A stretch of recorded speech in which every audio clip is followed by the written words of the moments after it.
Fala pessoal, aqui é o Brody, esse é o Minha Vida em Vinil, mais um episódio do nosso podcast de quinta-feira começando, né? Como você sabe aí, já quem acompanha o nosso canal, toda quinta-feira nós temos um formato de podcast. Eu falo podcast, mas na verdade é meio que videocast, né, cara? Porque você tá vendo a pessoa do outro lado, então é um videocast, né? E aí a gente já conversou com bastante gente bacana que passou por aqui, muito músico, já passou jornalista, tem muita gente ainda para passar. E hoje, cara, tô gravando com esse simpático moço que tá aí do outro lado. Cara, ele é um jornalista, se formou lá na Federal de Uberlândia, né? É pós-graduado em jornalismo digital.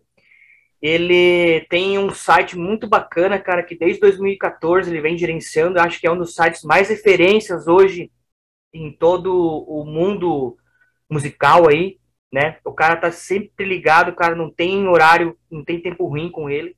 O site tá crescendo cada vez mais. Já foi colaborador, já foi redator do Whiplash, já trabalhou na Guitar Load. Cara, e eu tava lendo aqui lá no site dele, e aí agora fiquei até com um pouco de medo, cara, porque ele trabalhou com o meu professor, velho. Ele trabalhou com o Peter Jordan. Você não tem noção do que é isso, velho? Trabalhou no site do Inerd, trabalhou no Acredite ou Não, trabalhou no Cifras, na revista Cifras. O cara tem uma bagagem. E hoje, ele tá aqui conversando com a gente. Igor Miranda. Quem não conhece o Igor Miranda, cara, o Igor Miranda tem o site igormiranda.com.br, né? Deixa eu só compartilhar a tela com vocês já vão dar uma... saber do que se trata, né, meu? Olha ali, ó. Esse é o sitezinho dele. É atualizado diariamente, né? Notícias até do mundo da música em geral, né, Igor? Então você fica muito bem informado. Cinema e TV também, né? Que a gente expandiu recentemente também. Estamos cobrindo alguns conteúdos de cinema e TV. Porra, que legal, cara. E aí o site muito bem... Já falei para ele aqui, até agora vou parar de compartilhar, né? Que o site dele me serve muito de inspiração quando eu quero pesquisar alguma coisa mais antiga e tal, serve de fonte de inspiração. E tá aí. Seja bem-vindo à Minha Vida em Vinil, Igor. Que isso. Muito obrigado aí pelo convite, pela introdução aí, que me fez até me sentir uma pessoa importante. E invertendo os papéis aí, agora eu vou te entrevistar para fazer uma pergunta. Você foi aluno do Peter Jordan? Eu sou aluno dele. Ah, você é aluno? Continuo sendo, né? Eu faço cursos dele, né? Comprei e tal, então eu faço direto aí. Inclusive, só para situar, né, cara, o curso de YouTube é o que tem mantido o meu canal, que me faz seguir em frente, assim, um pouquinho, que me dá um norte, que às vezes eu fico na dúvida de alguma coisa, eu pego bastante coisas dele aí no curso, né? Eu acho ele fantástico, uma pessoa, bom, você deve ter convivido com ele, não sei, né? É um cara sensacional, um cara que tem um conhecimento incrível, né? Sim, ele é... Assim, por mais que eu nunca tenha visto pessoalmente, porque ele ou estava em Petrópolis ou estava nos Estados Unidos, como eu considero pra caramba ele, né? Ele foi uma das primeiras pessoas a me dar a oportunidade, a troco de quase nada, né? Eu não tinha quase nada a oferecer de portfólio, né? De experiência para mostrar para ele. Mesmo assim, ele confiou e assim, foi um dos starts, né? Foi, de fato, uma das primeiras pessoas, talvez até a primeira, a me dar uma oportunidade remunerada na área de jornalismo musical. Acho que legal, cara. Que privilégio.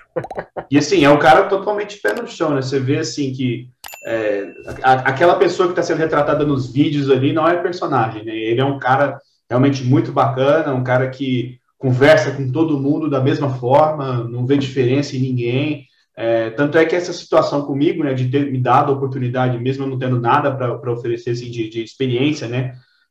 Sei de outras pessoas que trabalhavam com a gente e tudo mais, que era a mesma situação, né? Pessoas que não tinham experiência, mas ele via potencial e ele apostava. Então, legal. Sem palavras, um cara muito gente boa mesmo. Sensacional, cara. E me conta aí, cara, como que surgiu essa ideia de você é jornalista formado, né? Esse site que você criou, desde antes de você criar esse site, você trabalhava, como eu falei ali em algumas revistas, né? Revista Cifras, depois Guitar Load. Sempre a tua área de trabalho, assim, de pesquisa e tudo mais, era voltado para música, ou você imaginava alguma hora que ia trabalhar com música, ou não? Eu entrei para a faculdade com esse objetivo, né? De poder me especializar para trabalhar na área de jornalismo de música, né? Lá na faculdade que eu passei a entender que, na verdade, não existe isso de jornalismo musical, jornalismo de música, né? A gente diz isso para ficar fácil de rotular, para a pessoa entender facilmente qual é o seu trabalho, mas jornalista é jornalista, né? E tanto na faculdade quanto nas experiências que eu tive de trabalho, pude ver isso de perto, né? E assim, mesmo antes, né, de entrar para a faculdade, tive blogs, né, tive algumas brincadeiras com amigos e tal na internet, de escrever sobre discos, de falar sobre música de forma pública. Eu sou, de certa forma, um músico frustrado, né? Eu sou guitarrista e tal, tive bandas, cheguei a lançar um disco com uma dessas bandas e tal, mas acabou não dando certo. E, assim, olhando para trás, eu acho que eu meio que boicotava também essa minha trajetória como músico, porque eu sempre fui um sujeito muito chato, muito crítico e, ao mesmo tempo, muito caseiro também. E músico caseiro não existe, né? Você tem que sair, você tem que tocar. Você não pode ficar escolhendo onde você vai tocar, quando você vai tocar. Não tem dessa. Tem que ser estradeiro, né, para ser músico. E eu via que esse estilo de vida não casava muito com o que eu queria para mim. Inclusive, até antes de realmente tomar uma decisão, assim, eu quero trabalhar com jornalismo de música mesmo e tal, tive a oportunidade também na música de poder tocar com frequência em barzinhos e tal, na noite da minha cidade natal, que é Uberlândia. Cheguei a fazer essa experiência por um tempo, toquei alguns meses num projeto que tocava praticamente todo fim de semana e via que não era muito para mim, né? Eu estava realmente já em outra praia, né? Isso já com uns 20 e poucos anos. E, assim, não foi uma coisa planejada, mas sempre foi minha intenção trabalhar com jornalismo e na parte de música, né? Desde quando eu passei a entender o que é isso, sempre foi minha intenção. Sensacional. Cara, espera só um minutinho. Eu vou dar uma pausa aqui, porque tá acabando a bateria da minha caixinha da JBL. Só vou conectar ela aqui, só um minutinho. Já continua. Sem problema. Beleza. O bom de gravar é isso, né? Se fosse ao vivo, não tinha o que fazer. E eu tenho que ficar esperando, né? Pois é, não. Daí não tem muito o que fazer. É rapidinho que eu já ajeito aí, ela já fica... mas se fosse ao vivo também, a gente começava a falar algumas bobagens aqui para enrolar. Você falava que ia conectar, eu ia começar a falar algumas bobeiras dá um aqui. jeito sempre. Tem que enrolar, né? Aí, pronto, agora vai. Então vamos lá, continuando. E aí você então trabalhou em todos esses lugares e você trabalhou durante muito tempo também na Whiplash, né, cara? A Whiplash que teve bastante gente que saiu da Whiplash que seguiu carreira solo, né? Você, o Vando Halen, né? O Ricardo Selig, da Collectors Room, né? Bastante gente que seguiu carreira solo e tá se dando bem aí, né? Quanto tempo você ficou lá na Whiplash? Eu acredito que tenha sido uma escola bem legal, assim, né? Sim, sim. Eu comecei a colaborar com o Whiplash em 2010, de forma não remunerada, né? Qualquer pessoa, isso é sempre bom deixar claro, né? Qualquer pessoa que quiser colaborar com o Whiplash, o site está aberto. É um site colaborativo, né? Depende, inclusive, das colaborações para poder rodar. E eu comecei em 2010 com já o projeto da Van do Halen, né? Que eu cofundei a Van junto do João Renato Alves, né? E inicialmente as colaborações com o Whiplash eram meio que para divulgar os posts da Van, né? A gente tinha o nosso site próprio, a gente colava as notícias lá no Whiplash. Em troca disso, o Whiplash colocava um banner nosso e aí o pessoal conhecia o trabalho da Van. Então, começou dessa forma, mas paralelamente tinha alguns conteúdos que eu achava que às vezes não caberiam na Van, ou sei lá, ideias que eu queria só colocar para fora e eu acabava mandando para o Whiplash. E passei a colaborar dessa forma também. Tanto com conteúdos que já saíram na Van, quanto com conteúdos que eu só queria mandar mesmo porque queria mandar e pronto. E aí ficou nesse on-off, né? De vez em quando mandava, de vez em quando não era uma coisa que tinha compromisso. E, se não me engano, em 2015, eu conversei com o João Paulo, né, que é o dono do site, ele estava precisando de gente para poder colaborar de forma mais recorrente, né? Porque por mais que o site seja colaborativo, ele tem uma equipe por trás, né, para produzir conteúdo, aquele conteúdo que o colaborador não quer produzir, ou sei lá, um dia todo mundo acordou, os colaboradores e tal, que não são remunerados, nenhum deles quer colaborar, tem lá os colaboradores remunerados para poder fazer o site funcionar, além de trabalho de edição e tudo mais. Eu conversando com ele demonstrou interesse, né, em me ter na equipe para poder produzir esses conteúdos, já haviam outros redatores lá trabalhando, mas precisava de mais gente para poder dar conta do volume de conteúdo que, no caso do Whiplash, é altíssimo, né? São muitos posts saindo por dia. Então, a partir daí, eu passei a colaborar diariamente, porque passou a ser uma fonte de renda, né? Mas é uma coisa meio maluca, porque, com exceção desses últimos 6, 7, 8 meses, né, fim de 2021, início de 2022, eu sempre tive mais de um trampo, né? Sempre estive fazendo mais de uma coisa, né? Então, o Whiplash, ele sempre foi dividindo a atenção com outras coisas que eu fui fazendo, né? Você mencionou da revista Guitar Load, que também tem um portal, que nos últimos anos trabalhei tanto com o Whiplash quanto com a Guitar Load, sempre dividindo atenções. Na época que eu trabalhava na Petaxon, que é a empresa do Peter, era a Petaxon, o site da Petaxon e o Whiplash, né? Poderia até me acomodar um pouco, né, focar só em um desses projetos, mas eu sempre fazia os dois ao mesmo tempo, porque iam me satisfazendo de formas diferentes, além de oferecer a renda complementar, que era sempre interessante, né? No caso da Petax, eu cheguei a ocupar uma função que nem sei se existe lá, não tem nem nome, na verdade, que é basicamente a função de um editor-chefe, né, um gerente de conteúdo. Que a Petaxon tinha vários sites de entretenimento, né, não só o Revista Cifras, que é de música, mas tem o Ei Nerd, tem o Acredite ou Não, tinha outros portais ali que lidavam com outras frentes do entretenimento, e precisava de alguém para dar unidade a esse conteúdo. Eu que entrei para a Petaxon como estagiário em 2012, só cuidando do conteúdo do Revista Cifras, passei a cuidar dos outros portais, dos outros sites, primeiro produzindo conteúdo para eles e depois formando uma equipe para poder editar o conteúdo dessa equipe e poder dar unidade, né, além de gerenciar outras questões que são inerentes à função de um editor / gerente de conteúdo. Sempre foi mais de uma coisa ao mesmo tempo. É até um pouco bagunçado, né? Quando alguém me pergunta como é que foi minha trajetória, como é que foi a linha do tempo, nem eu sei direito, porque as coisas vão se misturando, né? Só sei que de 6, 8 meses para cá, eu pude largar tudo e me focar exclusivamente no meu site, que agora também tem uma equipe. Então, demorou todo esse tempo, né, para poder ter um projeto próprio que fosse rentável e ainda tivesse uma equipe junto, mas está valendo a pena até o momento. Legal, cara. Paralelo que eu traço aí para você que está em casa, tem bastante gente que assiste Minha Vida em Vinil que também tem canais no YouTube, né, cara? Canais de médio porte, canais pequenos, enfim. Que a trajetória é demorada um pouco. Ela é demorada. Até você atingir aquele nível que você quer, ele vai demorar, mas ele vai chegar em algum momento. Então você vê aí, ele falou que demorou quanto tempo, né? Saiu de lá, foi hoje, de 2021 para 2022, que ele conseguiu, já, só com o próprio site, igormiranda, né, .com.br, que ele já consegue se manter aí de forma autossustentável, digamos assim. Sim, né? sim. E assim, o meu início foi amador, né? Eu comecei a produzir conteúdo para a internet em 2007. Eu estava no ensino médio, não estava nem na faculdade ainda.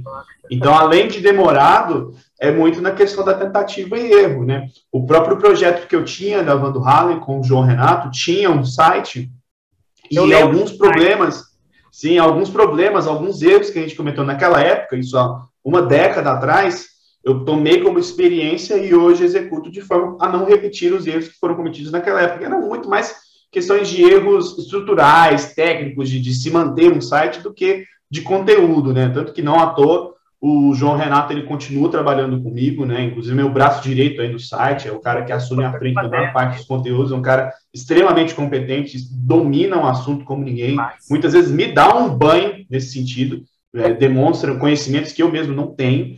E assim, o problema nunca foi conteúdo, né? O problema de muitos projetos, né? Não só falando de sites, como também canais de YouTube, é o tempo que você tem para se dedicar e o conhecimento que você precisa ter de questões técnicas. Muitas vezes nem é o conteúdo. A gente vê muitos canais e muitos sites com ótimos conteúdos, mas que não tem essa experiência, né, de saber como lidar com a plataforma, seja uma plataforma site, de escrita, né, seja uma plataforma de YouTube, de vídeo, seja um podcast, né, no Spotify ou outros streamings aí. Muitas vezes o problema não é o conteúdo, né, é o que está além do conteúdo. É a mesma coisa do músico. Se o problema do músico fosse só compor música e tocar e gravar, tava show. O problema é todas as coisas que são inerentes à carreira musical também. Então, o legal do músico é estar no palco aquelas 2 horas. As outras 22 horas é que são um saco, né? É verdade, tem que ter uma gerenciamento de carreira bem certinha ali, né? O site sempre priorizou a música e a gente vê assim que no começo, até pouco tempo atrás, até hoje, né? Você é mais focado no mundo do rock, assim, do rock no estilo no geral, né? Mas já tá abrindo para outras frentes, né?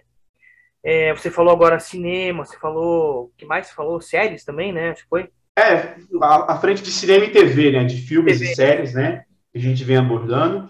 E também na própria música, né? E isso é uma preocupação que eu já tinha antes mesmo de amplificar o conteúdo, era de não abordar só rock e heavy metal. Se tem alguma pauta que é interessante para aquele público, eu vou abordar mesmo que não seja uma pauta relacionada a rock e metal, por exemplo, uma pauta relacionada a MPB, a blues, a jazz, etc.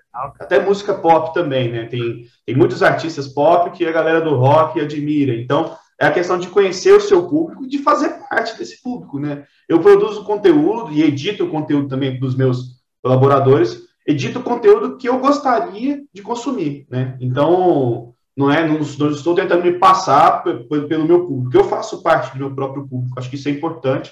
E, inclusive, serve até como uma das sugestões primordiais para quem está produzindo conteúdo. Produza um conteúdo que você consumiria, né? Esse é o segredo, essa é a chave sempre. Então, até para diversificar o conteúdo, eu sempre levo isso em consideração. Tá, eu estou abrindo para filmes e séries, mas quais filmes, quais séries, quais estilos, quais gêneros, né? Eu faço isso sempre pensando nas coisas que eu e o público com o qual estou conversando gostaria de consumir, né? E tem dado certo também essa amplificação. A gente tem produzido conteúdos bem legais aí na parte de cinema e TV. São conteúdos que geralmente eu nem estou muito envolvido, porque eu não me considero uma pessoa que entende tanto do assunto, embora eu tenha trabalhado alguns anos no site e no canal do Ei Nerd, que abordava os filmes e séries e tal, apesar de ser mais no mundo geek e tal, abordava esse assunto com frequência, mas não me considero uma pessoa que entende do assunto, então esse conteúdo acaba ficando mais com outras pessoas da equipe, e eu sou mais a pessoa que fica selecionando os temas e depois, né, fazendo a edição para poder dar uma unidade àquele conteúdo, mas não é uma área que eu me sinto muito à vontade, pelo menos até o momento. Estudar. Aqui no canal tem, toda quarta-feira, tem um quadro que fala sobre isso, cinema, séries. Só que, como eu não sou especialista em cinema, a minha irmã é formada em cinema. Ela é professora, é jornalista, formada em cinema. Cinema é a praia dela. Tanto que quando eu passava o Oscar lá, que eu lembro quando a gente morava junto, ela mora fora, elas ficavam até 3 horas da manhã discutindo, debatendo por que ele ganhou, por que não ganhou. Isso eu achava meio... Falava, caralho, mas, né, é a mesma coisa eu com a música, né? Sim. Mas, assim, o que eu tento trazer para o meu canal é a trilha sonora de determinado filme, de determinada série, que tem a ver com o meu universo, né? Que é a música. Então, daí eu trago essa trilha, falo sobre as bandas que estão lá e tal. Eu acho isso muito bacana. Mas é bem que nem você falou, né? Você tem que ter tem que ter... Não é recorrência, você tem que ter saber do que você está falando, porque não adianta também eu querer ir lá falar sobre, sei lá, novela mexicana. Eu não assisto novela mexicana, né? Então eu vou falar o quê? Não tem, né, cara? Sim, então, sim. Isso aí, até na faculdade mesmo a gente aprende que o jornalista ele não precisa ser especialista, né? Ele tem que ser aquela pessoa... Tem aquele jargão, aquele clichê, né, de que você tem que ser especialista raso em tudo. Nem isso, na verdade, eu considero. Você tem que saber quem são as fontes, saber as técnicas de apurar um conteúdo, de redigir, de saber ranquear as informações da mais, a menos importante, e saber transmitir isso ao público, né? Por isso que a gente tem entrevistas, tem entrevistados, tem fontes que sabem de fato do assunto e podem trazer esse conhecimento para o público com o qual a gente está dialogando. Então, assim, mesmo música, né? Eu não sei de tudo sobre música, não sou um especialista, não me considero um especialista em música. Então, muitas vezes eu recorro a pesquisa, recorro a amigos que podem me informar melhor, recorro o formato tradicional da entrevista, né? Quando eu quero saber mais sobre um assunto, eu faço uma entrevista com alguém. Então, é importante isso, até para desmistificar um pouco disso, né?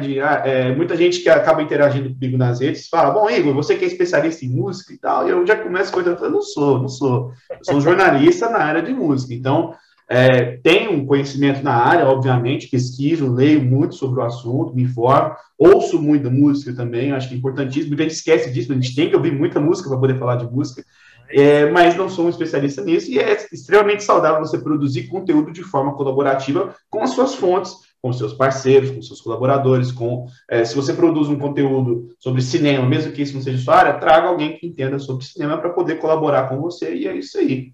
Exatamente. Bom, como que você, hoje o teu site é sustentável, você falou que tem uma equipe, tá? Mas como que você enxerga hoje o universo brasileiro da música? Né? Hoje a gente vê por aí que, cara, não teve assim uma banda de tanta expressividade no Brasil nos últimos tempos, né?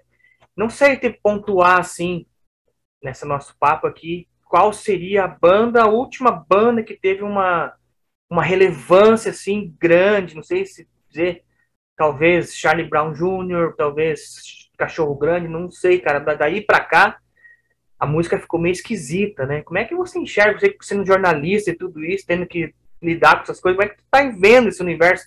Pra onde que a gente vai, será, Igor?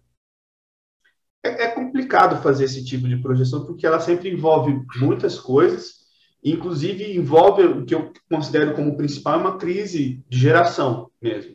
Houve um momento em que as bandas de rock não estavam conseguindo mais dialogar com o público mais jovem. E a partir daí o rock se tornou um produto, não de nicho, mas se tornou um produto para a gente um pouco mais velho. Perdeu aquele âmbito jovem, aquela rebeldia, né, e tudo mais. E paralelo a isso, tem tantos outros elementos que a gente pode citar, né, desde as gravadoras perdendo força, até o fato de que você tem muito conteúdo, muita banda lançando muita coisa ao mesmo tempo, e assim, o nível médio das bandas melhorou bastante, porque agora os músicos estão mais preparados, porque a gente tem mais informação, as pessoas sabem tem muito mais noção de como gerenciar uma carreira musical hoje, de como aprender um instrumento rapidamente hoje do que tinha no passado, mas ao mesmo tempo é muito conteúdo, é muita informação, é muita banda. Então, assim, tem todos os elementos aí que juntos criaram essa sensação de que não tem nada novo chegando que seja de grande popularidade. Mas, ao mesmo tempo, se a gente parar para pensar, a gente não tem um grande artista, uma grande banda que mova multidões e tal, e que agrade a todo mundo, inclusive nos outros estilos. Se você parar para pensar nos grandes artistas hoje do Brasil, na atualidade, grandes em termos de repercussão e de fazer grandes shows, de ter uma alta vendagem, você tem artistas que estão sempre dividindo um pouco o público, né? Desde de cantoras pop como a Anitta, Luísa Sonza, Ludmilla, que agradam a um público mais específico, mas não são unanimidade, até os cantores sertanejos, as duplas sertanejas, que são realmente quem movimentam mais, eles agradam também a um nicho mais específico. Não tem mais aqueles artistas que são unidade. E talvez a gente tenha a impressão de que isso tem existido no passado, mas talvez isso não existia, porque você mencionou, por exemplo, o Charlie Brown Jr. como talvez uma das últimas grandes bandas, né? Eu lembro que na época do auge deles, muita gente dizia que não gostava, né? Hoje em dia, até a imagem das bandas dessa época, não só do Charlie Brown, mas do CPM22, NX0, Raimundos, etc. Raimundos nem tanto porque tem uma crítica atual muito forte em cima deles, mas as bandas dessa época, naquela época, elas eram muito criticadas, né? Porque aí exaltavam as bandas anteriores, né? Então a gente sempre tem essa sensação de que aquilo que a gente tinha antes era melhor, era mais legal, unia mais, né? Era mais unanimidade e tudo mais, e talvez isso nunca tenha existido. A questão é que hoje tudo está muito espalhado, né? Está tudo muito... não tem mais aquela concentração de pouca gente falando sobre aquele assunto, né? Antes a gente tinha MTV e uma outra estação de rádio que tratava do assunto. Então a gente tinha aquela noção de que, eu vou acompanhar aquilo ali. Hoje em dia a gente não tem.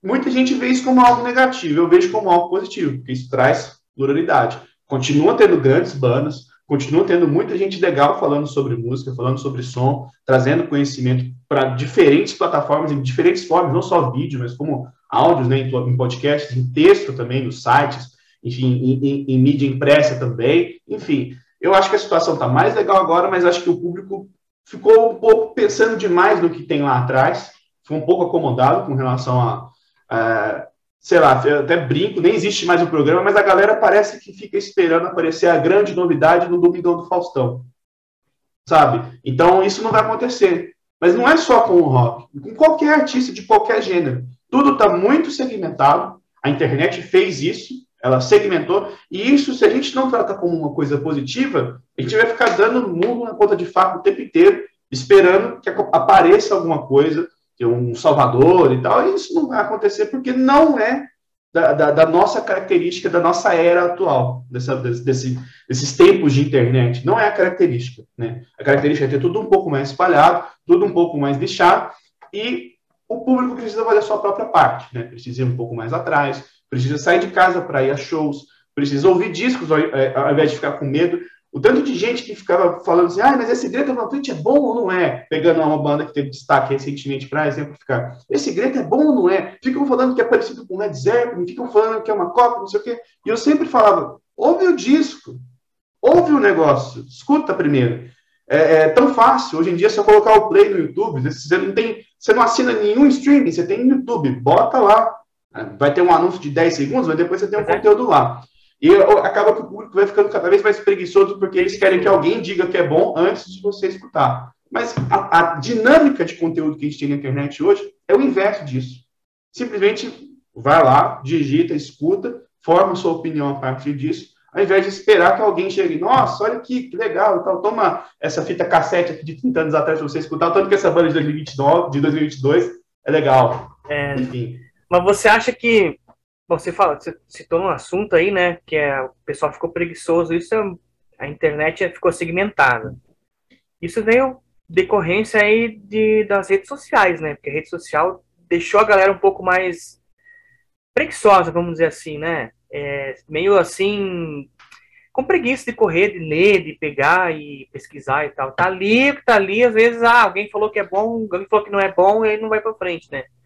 O Spotify também sente isso, assim, que o pessoal ficou com um pouco de preguiça de procurar porque eu vou dar um exemplo que eu já conversei aqui com várias pessoas, mas no Spotify o que eu percebo, assim, talvez veja se também é a tua percepção. O pessoal não ouve a música do começo ao fim. Tem algum trecho, tipo, minutos, segundos e tal, e daí já passa para a próxima. Não tem aquela paciência, né, de curtir a música até o fim. Ou que nem eu, que nem você, enfim, pegar um CD ou pegar um disco de vinil, né? Sentar ali, colocar, virar e escutar o disco até o fim. Não existe mais isso, é pouca gente que faz, né? Então, você também nota que talvez o Spotify também acaba prejudicando os artistas nesse sentido aí, talvez, como você falou, tem 1 zilhão de bandas e a gente acaba não descobrindo todas elas. Estão ali, mas não estão. Às vezes passa batido, né? Sim, mas eu acho que sim. Eu vejo muita gente culpando coisas e eu acho que a culpa é das pessoas, né? A forma como as pessoas lidam com a internet, lidam com o conteúdo, lidam com os aplicativos de streaming, ela acaba sendo nociva, de certa forma. Especialmente na rede social, a ignorância, ela tende a gerar um comportamento mais negativo do que positivo. A gente vê muita gente, muito hater, com comentário negativo sobre uma banda, sobre um disco, sobre alguma coisa, sem ter conhecido. Então, a percepção da pessoa que não conhece ou ela vai atrás para conhecer, ou ela já critica, né? Ou por não conhecer, ou por não ser popular, ou por ter ouvido comentários. Ela tem essas duas opções. Ela acaba optando pela segunda porque é o que a ignorância da pessoa acaba empurrando um pouquinho para esse caminho, que é o caminho mais cômodo, né? É o caminho de você demonstrar, ter uma opinião, mesmo que você não conheça.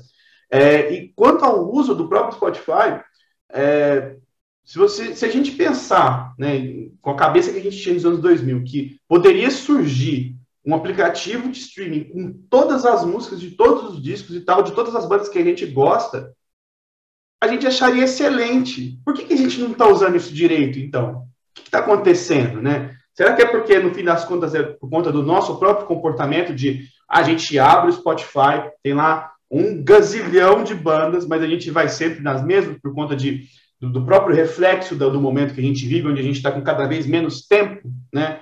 Então, acaba sendo culpa nossa, de certa forma, né? A gente não tem mais esse tempo de sentar e escutar música, né? Antigamente a gente fazia isso. Hoje a gente não tem, porque a gente tem celular na mão o tempo inteiro, a gente tem uma televisão com Smart TV com 800 aplicativos de streams diferentes que a gente pode consumir. Aí, então, assim, o excesso gera o vazio. Mas isso não é por conta da internet, não é por conta das ferramentas, elas são boas. Depende da forma como a gente usa, lógico. Um carro pode, ao mesmo tempo, te levar para lugares inimagináveis, ele pode matar alguém com um acidente. Então, mesma coisa na internet. Tudo depende da forma como você está usando. Da forma mais saudável possível, você vai ter resultados excepcionais. Eu não seria, na verdade, eu não teria nada do que eu tenho hoje, da minha carreira, tal, até amigos, até minha esposa, por conta da internet, se não fosse a internet. Eu conheci minha esposa da internet, conheci melhor minha esposa por conta da internet, mantive contato com ela por conta da internet. Amigos que eu depois fui conhecer pessoalmente, eu mantive por conta da internet. Amigos da minha própria cidade, que às vezes eu via menos e tal, não tinha tanto contato, eu me estreitei por conta da internet.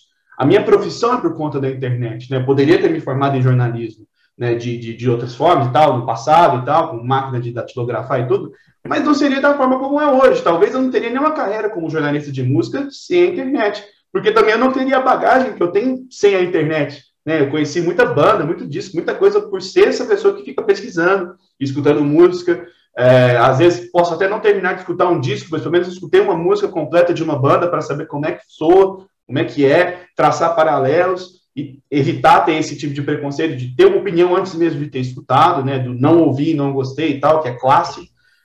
Então, assim, eu não sou a pessoa que vai demonizar a internet, sinto muito. Para mim, vai ser sempre uma ferramenta muito importante, uma ferramenta que há 20, 30 anos atrás a gente não imaginava que teria essa amplitude, e que está sendo usada de forma certa por algumas pessoas e de forma errada por outros, causando uma série de problemas, inclusive problemas de saúde emocional, né? Pessoas que estão ficando cada vez mais ansiosas, com problemas muito sérios por conta do uso errado de rede social, de estar sempre se comparando aos outros, de sempre estar em contato com haters, sabe? Sempre aquele sentimento negativo, né? Então, tudo depende da forma como você usa, né?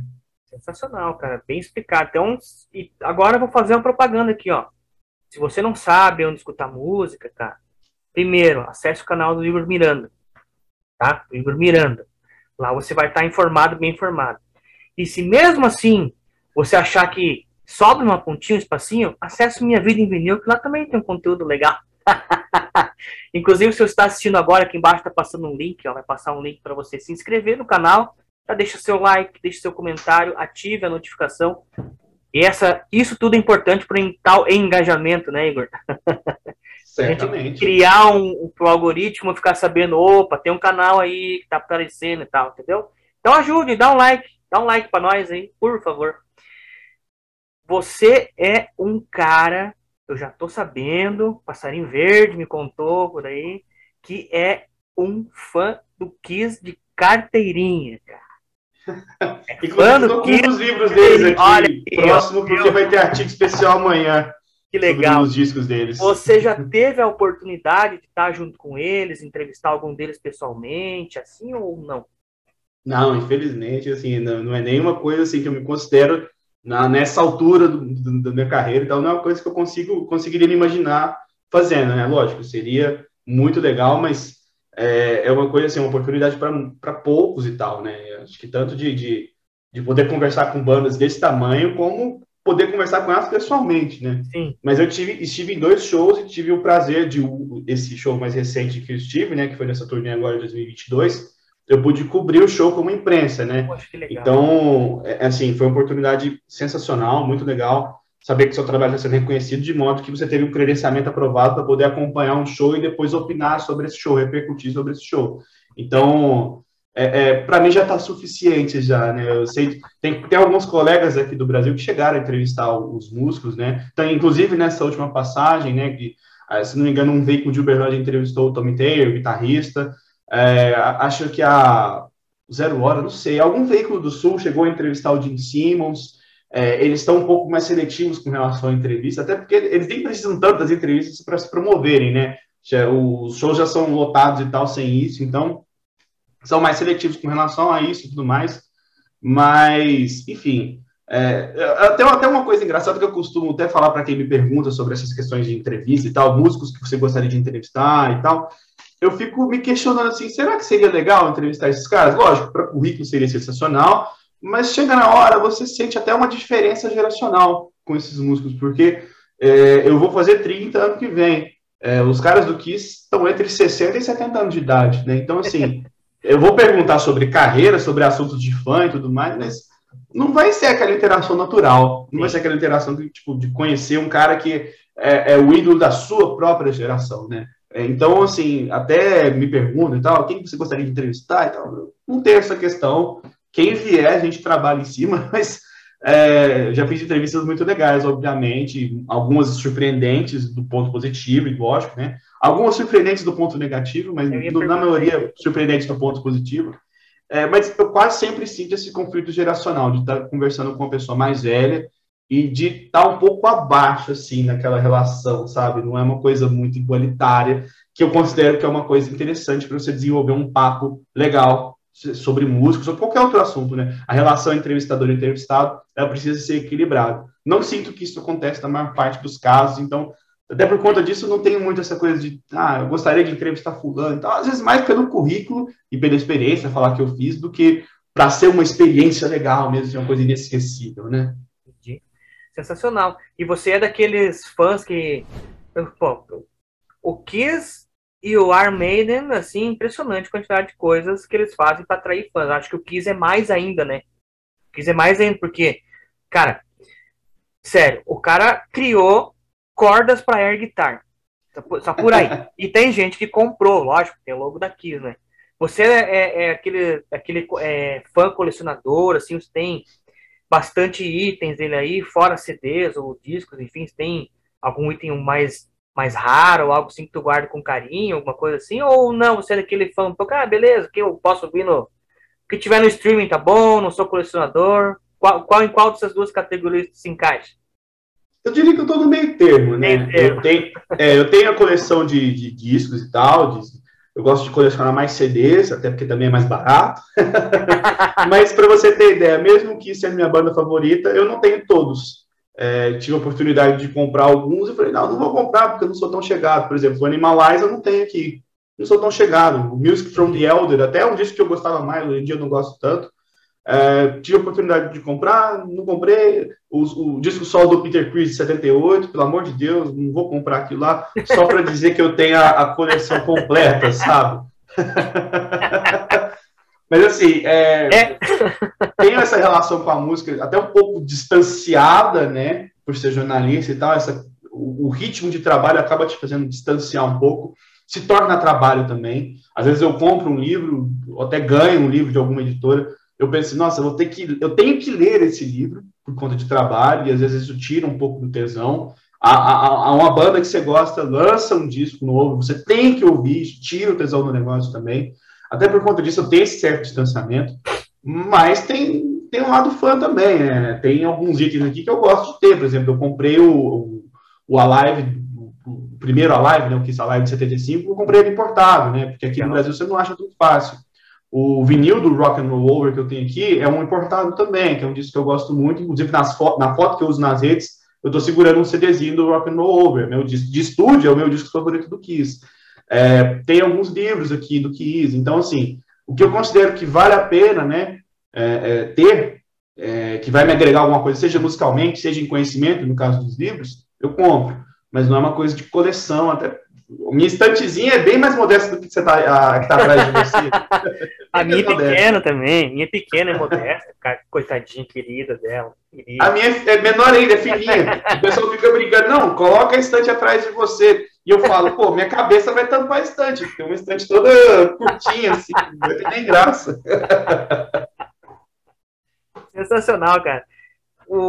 Você tem, assim, cara, você agora está com um site já autossustentável, já está com uma equipe trabalhando para você, assim, em algum momento, assim, você já parou para pensar num futuro, assim, quem sabe, sei lá, cara, a gente pensa em fazer algum livro, algo nesse sentido aí.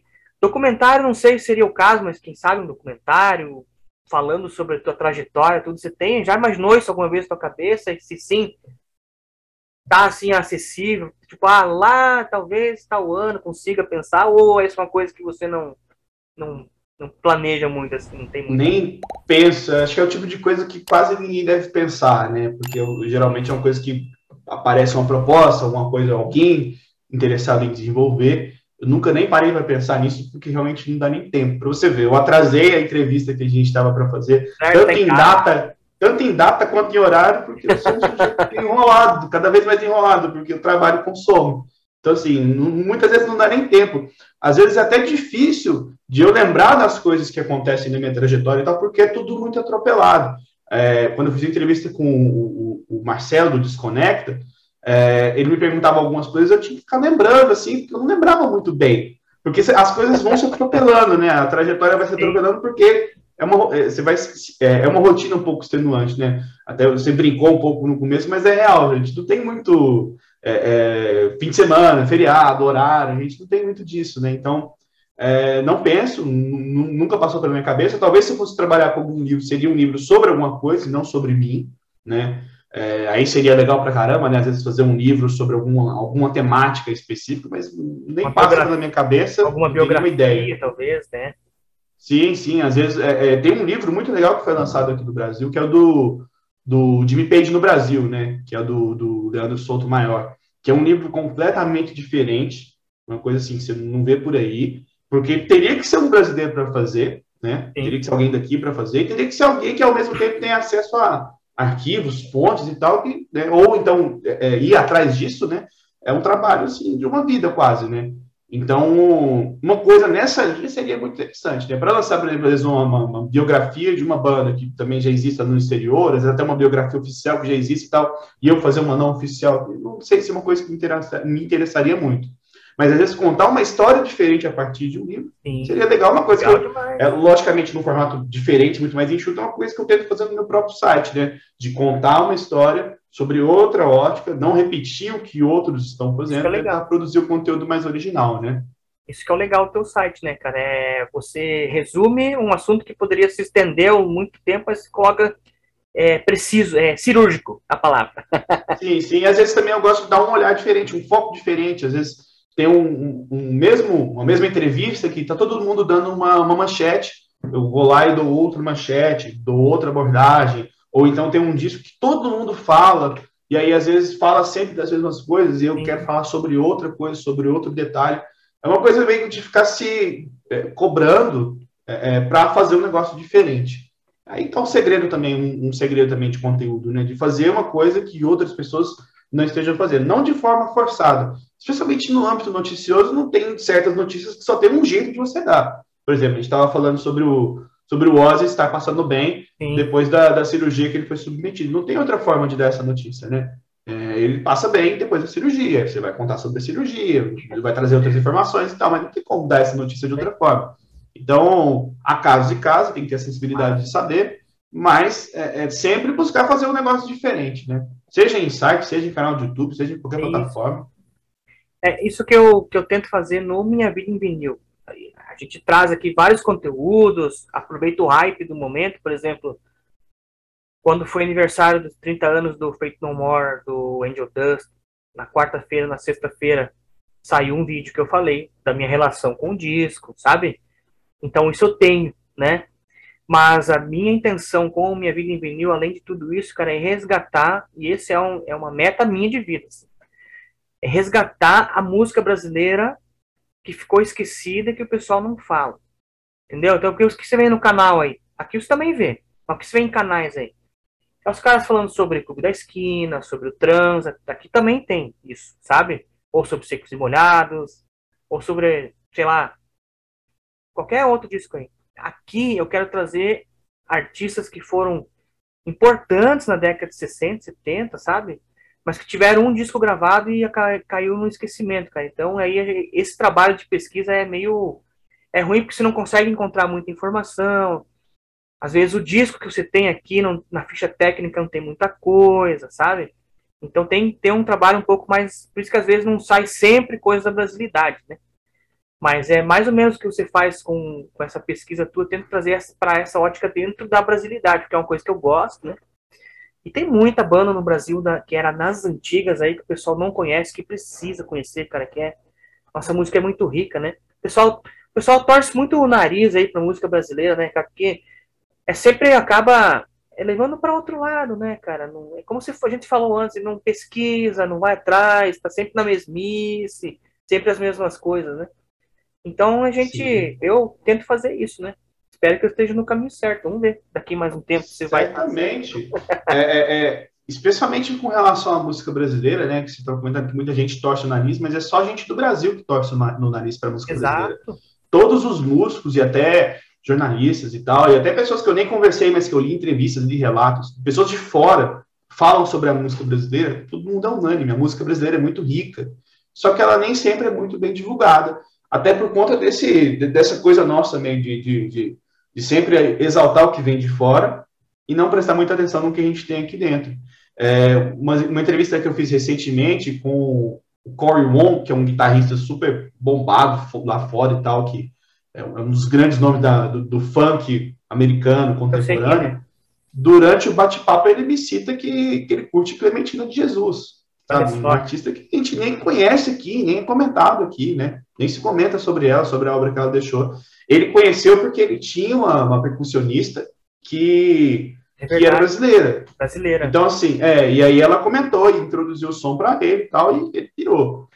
Você tem vários exemplos aí de gente que paga caro por discos do Tim Maia, gente de fora, sabe? É um artista popular aqui, mas que começou meio que a ser redescoberto pela galera cool, vamos assim dizer, de uma década para cá, de uma década e meia para cá. Sim. Isso aí. Antes na época em que ele era vivo, ele era visto como um artista brega, né? Como um cara que pois é, brega, cara, então. E aí tem um lance também do próprio artista, né, cara? Às vezes ele, não vou dizer a palavra, talvez seja se vender ou se corromper, né? Ele querer atingir um público diferente, né? Vou dar alguns exemplos aqui, ó. Por exemplo, o Roberto Carlos, teve uma fase do Roberto Carlos até 80, 81, que era legal de ouvir Roberto Carlos.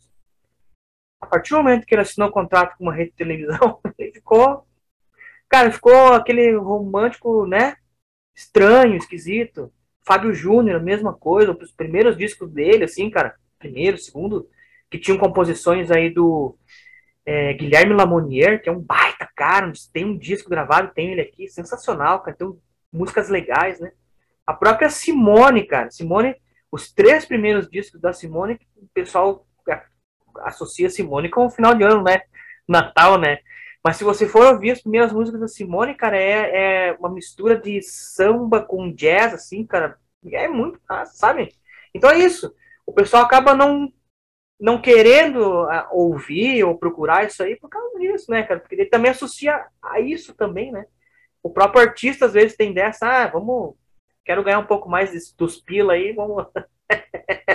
Sim, e é válido também. Chega num ponto, os exemplos que você citou aí, são artistas que eram mais ousados no começo da carreira, depois chegou no momento que muita gente chega também em outras áreas, outras profissões.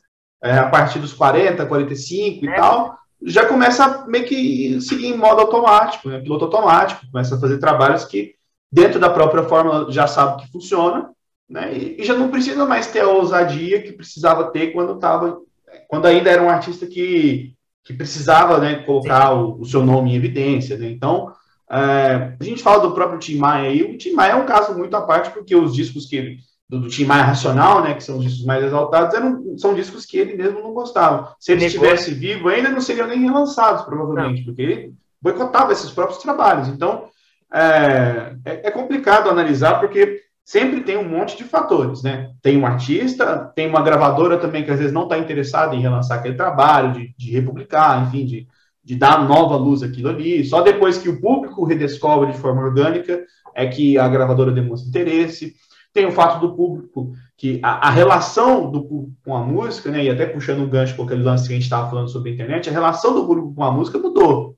Antigamente tinha esse lance de parar para escutar, e às vezes de pesquisar, de querer saber mais. Hoje em dia a gente não tem muito isso, muito por conta do reflexo dos tempos que a gente vive vivendo, que a gente tem tudo na mão, então a gente não vai atrás, a gente não pesquisa, já que tem tudo na mão, só que de tanto não pesquisar a gente acaba ficando um pouco alienado, um pouco ignorante com relação a isso. Mas tem muita coisa legal a ser redescoberta, algumas dessas coisas já estão sendo redescobertas, o que é bom, né, o que é bem legal, mas ainda tem toda uma trajetória pela frente de a obra de um país que o próprio país não reconhece essa obra, né? Então, até muitos discos são excelentes e tal, a gente não tem no streaming, por conta de não ter interesse em publicar no streaming. Então, como é que o pessoal vai conhecer? Vai atrás do sebo? Se a pessoa não conhece, a chance dela comprar um disco que ela não conhece no sebo já era menor antigamente, hoje em dia é menor ainda. Então, enfim, acho que cabe um pouco a nós, né, da imprensa, de estar sempre recomendando esses trabalhos que ficaram esquecidos, né? Eu acabo atuando numa outra frente que é dos lançamentos, né? Eu tenho uma playlist de lançamentos no site, eu tenho um guia de álbuns também lá que estão sendo lançados nesse ano no site. Então, eu sempre estou divulgando aquilo que eu considero interessante tal do momento atual. E tem muita gente que produz conteúdo também olhando para trás, fazendo essa revisita, né, de discos e bandas e artistas e tal que eram legais e acabaram ficando esquecidos por algum motivo que seja, que é essencial, né? E é o que vai dar o diferencial, muitas vezes, do cara que está produzindo conteúdo sobre música, porque tem o hype, tem aquele conteúdo que está todo mundo falando sobre, mas se você fica apenas naquele conteúdo do hype, realmente você deixa de prestar um pouco desse serviço, né? Porque eu acho que conteúdo de música, acima de tudo, é recomendação, né? Para fazer um cara ficar escutando meia hora você falar sobre música, você tem que pelo menos oferecer algumas recomendações para esse sujeito, porque senão não vai valer de muita coisa, né? Show. Já que você falou em recomendações, você tem alguma recomendação, pessoal de casa? Alguma banda que você recomenda que, fora o Greta, né, que o pessoal já deve conhecer, alguma outra que você possa indicar o pessoal de casa e falar, ó, essa ouça que é demais. Cara, vou sair total da casinha, vou indicar uma banda americana que é independente, chama The Moon City Masters. Conheço. Você conhece já? Caralho, essa banda, velho, meu Deus. É massa, né? É uma dupla de irmãos, né? Demais. Os dois cantam, um é baixista, o outro é guitarrista. São gêmeos, né? Isso, são gêmeos. E provavelmente, você conheceu de que forma, só para saber? Por acaso apareceu no YouTube para mim, com uma indicação de música do YouTube, você vê? Sim, é porque eles me comentaram, né? Eu já entrevistei eles. Eles me comentaram que eles direcionam muito do algoritmo deles, né, da parte de publicidade paga e até um pouco orgânica também, que dá para direcionar um pouco para o Brasil. Porque eles descobriram, não sei se por acidente ou se de forma estratégica, que o público brasileiro gosta do som deles até mais do que o público americano. Olha só, sabe? cara, que legal. Então, tipo, quando eu entrevistei eles, o Brasil aparecia, acho que como o país que mais ouvia o som deles no mundo. E acho que São Paulo era a cidade que mais ouvia no mundo, sabe? Coisa bizarra. E faz sentido, né? Porque o som deles tem muito do que a galera pode acabar curtindo aqui. É um som calcado no hard rock dos anos 70, mas que tem muito groove, né? Eles pegam muito do soul, do funk e tal. Eles são muito fãs do Deep Purple fase Glenn Hughes, eles cover Deus e tal. Então, eles curtem muito essa parada do groove. E é um projeto que aposta nos vocais, na voz dupla, né? No vocal principal e vocal de apoio. E aqui a gente tem a música sertaneja que está enraizada em muita gente, que é basicamente o trabalho de dupla voz. Então, é uma coisa assim, tá, a pessoa que não gosta de sertanejo pode gostar do Moon City Masters, óbvio, até porque não é sertanejo. Mas é uma coisa que a gente está muito mais acostumado do que determinados países aí. Você não vê muitas bandas, por exemplo, do Reino Unido, explorando o apoio vocal. Aqui no Brasil isso é extremamente comum por conta do sertanejo, né? Muita banda de rock explora isso porque vê o sertanejo explorando, tem contato com isso muito antes. Então, o Moon City Masters é uma banda que eu super recomendo. É uma banda que não tem um disco lançado ainda. Eles adotam a estratégia dos singles, né? Vão lançando singles periodicamente, mas são singles muito bem trabalhados, né? Eles trabalham com um produtor que, inclusive, foi indicado ao Grammy, que é o Justin Rich, um cara que manda muito. Então, assim, além de terem boas composições e boas performances, é um material muito bem gravado. E já até que eu comentei também sobre sertanejo, uma banda brasileira de hard rock também, que eu gostaria de indicar, que é muito boa, é o Electric Mob. E o vocalista, o Renan... Ele é de Cascavel, né? Eu conheço ele. Daí da sua praia, né? Daí do Paraná, né? Sim. E o Renan, o vocalista... Ele conta que ele começou cantando no sertanejo. Olha só. Né? Na infância, né? Tipo, com o avô, com o pai, eu não lembro exatamente qual é a história que ele conta.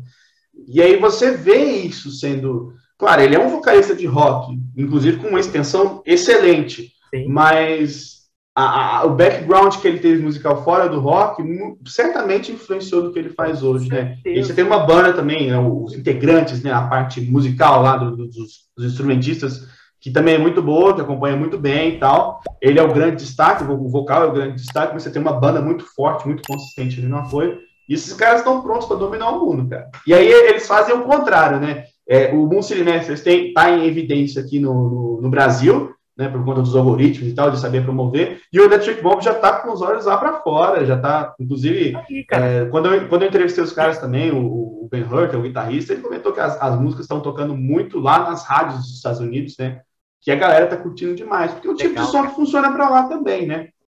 Legal, é isso aí, cara, e acho que não só eles também, como a outra banda que também acho que já tá bem mais conhecida fora do Brasil do que aqui, é o Eagle Kill Talents, né? Também é outra bandaça, né, cara? Estilo totalmente diferente. Aí passa até pelo inusitado, pelo formato deles, né? Que são 2 bateristas, 2 baixistas, 2 guitarristas, enfim, todo mundo toca tudo ali, né? Só o vocal que fica só no vocal. E sempre mantendo uma regularidade, de modo que você escuta o disco, você não sabe diferenciar também. Só quem tem um ouvido muito apurado para saber quem está tocando, né? Então eles ficam mudando de instrumentos, mas ao mesmo tempo eles têm uma unidade muito boa. E o disco mais recente deles, o The Dance Between Extremes, é muito bom mesmo. Eu não sou tão chegado no primeiro disco, acho que ele é um pouco mais alternativo, né? Mas esse agora, eles tomaram um banho de pop, né? Eles até falam, eu cheguei a entrevistar um dos integrantes também, o Theo, ele fala que eles estavam ouvindo muito som pop e tal. Não que seja um disco pop, mas é um disco que tem mais refrão, tem aquele cuidado um pouco maior. E o Jonathan canta muito também, além de ser um bom compositor, então... Um grande banda. O Jonathan, eu conheci ele no tempo da Reação em Cadeia, cara. Sim. Meu irmão era viciado nessa banda. Eu peguei um pouco de ranço por causa dele. Mas, assim, lógico, né? Uma excelente banda, mas peguei um ranço porque meu irmão escutava o dia todo, né? Ele curtia muito a voz do Jonathan e tal. Eu acho que até ele assinava com outro nome na época, né? Jonathan Correia. Jonathan Correia, né? E aí, assim, é uma banda que não sei muito bem por que não estourou, né? Talvez o timing, talvez a questão de tempo, mas eles tinham boas músicas para poder estourar, né? Tinham, porra. Tem um som chamado Os Dias, muito bom, cara, pesado, assim, um groove, assim, um riff legal. Pois passou, né? E aí eu acho que o Eagle Kill Talent foi melhor para ele, assim, em todos os sentidos, né, cara? Então é isso. Sim. Então é isso, cara. Eu quero agradecer, assim, de coração que você topou bater esse papo comigo nessa 1 horinha aí, né? A gente tem papo para ficar mais tempo, mas é 1 hora, 1 hora e 10, a gente bate bem essencial, assim. Com certeza, se você topar, a gente vai fazer uma parte 2, né? E vamos fazer... A minha ideia com as partes 2 é fazer presencial, cara. Quero viajar esse país aí, se tudo correr bem. Fazemos daí, daí. O que tu acha? Pô, seria legal demais. Sensacional, cara. Então, quero agradecer, que você topou, né? Apesar das pedras no caminho que tivemos. Mas é perfeitamente entendível isso. Eu entendo muito bem. Mas é isso, cara. É legal quando a gente bate esse papo, a gente se conhece, a gente acaba fazendo essa interação, né? Para isso a tecnologia nos ajudou, né? Veja bem, você tá aí, eu tô aqui no interior do Paraná, cara. Então a gente tá falando assim, praticamente online, né? Obrigado, viu, cara? Obrigado que você veio aqui. Eu espero encontrá-lo em breve novamente. Pô, querido, muito obrigado. Valeu demais aí pelo convite. Se deixar, eu fico 5 horas falando aqui, né? Hoje eu tô até tentando me editar um pouco, né? Porque às vezes eu dou algumas outras entrevistas, faço algumas outras participações, que eu fico lá, às vezes, para dar uma resposta, 10 minutos, né? Não paro de falar, porque realmente eu gosto muito do que eu faço e gosto de falar sobre a minha profissão, gosto de falar sobre som. Se deixar, eu fico a noite inteira falando. Ainda bem que temos aí um teto aí de mais ou menos 1 hora, porque senão ia ficar 5 horas desse vídeo aqui, o pessoal não ia querer assistir o vídeo. Mas já está aceito, mais que aceito o convite aí para a parte 2. Qualquer colaboração também, estou à disposição sempre aí, gosto sempre de bater essa bola com outros produtores de conteúdo. E é isso, cara, vamos continuar injetando som na galera aí. Muito obrigado aí mais uma vez pelo convite. Desculpa as enrolações aí para poder marcar, mas sempre dá certo. Demora, mas dá certo. Já te falei que você está em casa, que quem manda é você. E ó, lembrando, igormiranda.com.br, vai estar o linkzinho na descrição do vídeo aqui embaixo, tá? E lembrando também, para você não esquecer mais uma vez, linkzinho aqui aparecendo, se inscreva no canal, deixe seu like, deixe seu comentário e ative as notificações para não perder nenhuma atualização aqui do Minha Vida em Vinil. A gente se encontra no próximo vídeo. Valeu!